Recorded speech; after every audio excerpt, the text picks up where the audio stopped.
5 seconds. Start.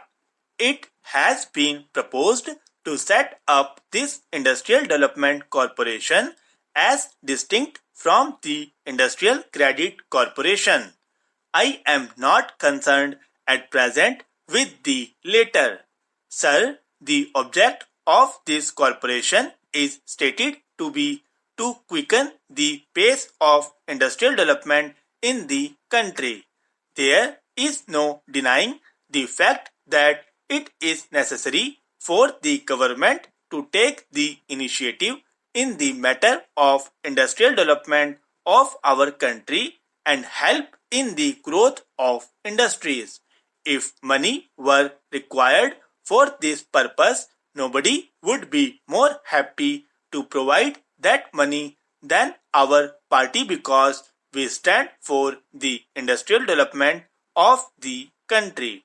But what is being done in the name of development of industry in this?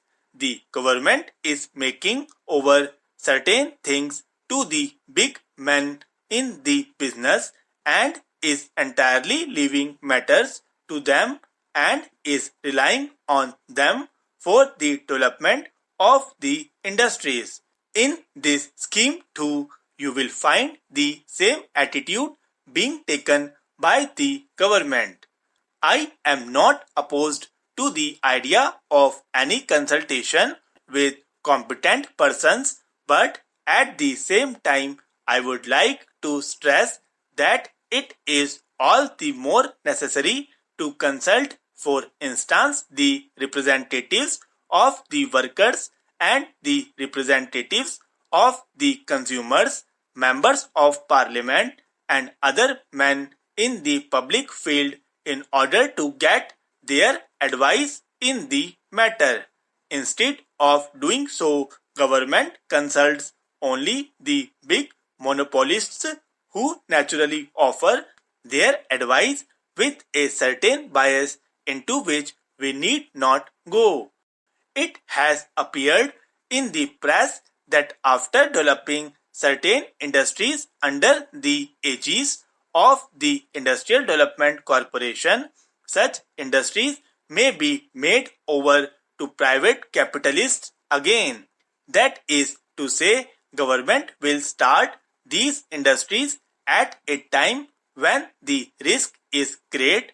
Government will put in its money and take all the risk, and after development these industries may even be made over to private industrialists and private enterprise.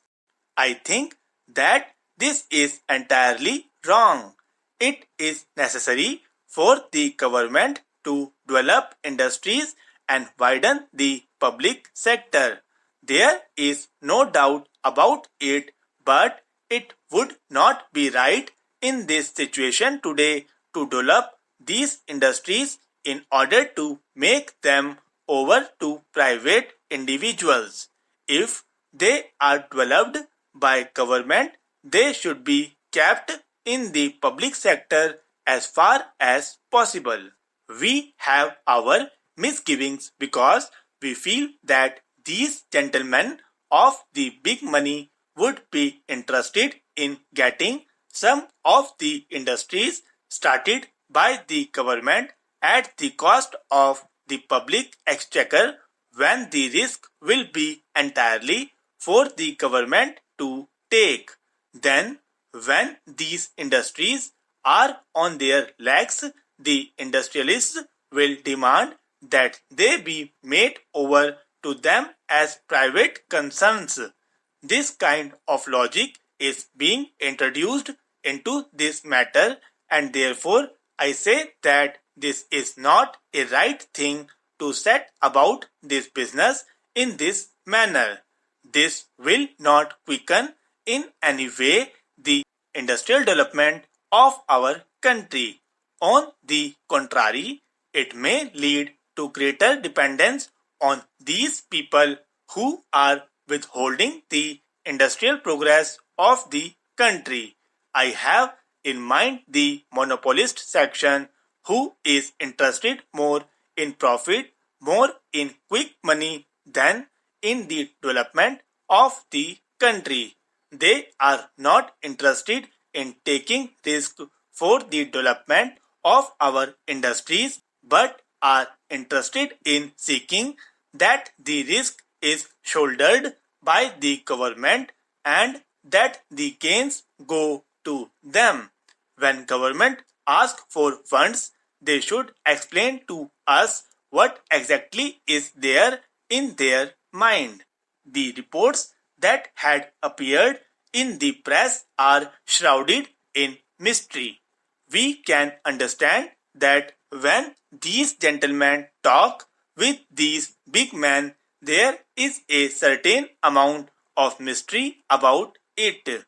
When we, the Parliament, are called upon to make provision for funds, I think it is the duty of the government to tell us what exactly they propose to do with the Industrial Development Corporation which they are going to set up. What will be its functions? How will it be administered? What will happen to the industries that will be started and how would the selection be made?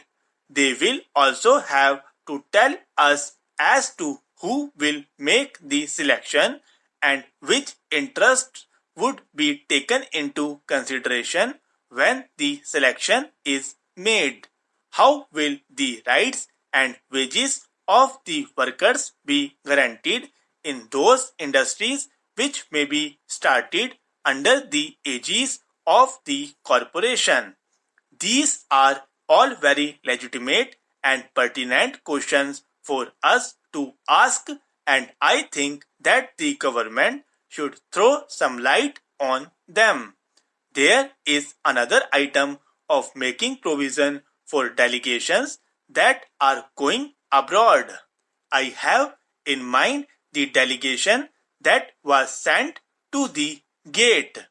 We sent a delegation to that conference, sir, and about rupees 62,000 is wanted for meeting the cost of that delegation. We have something to say on this item without discussing further.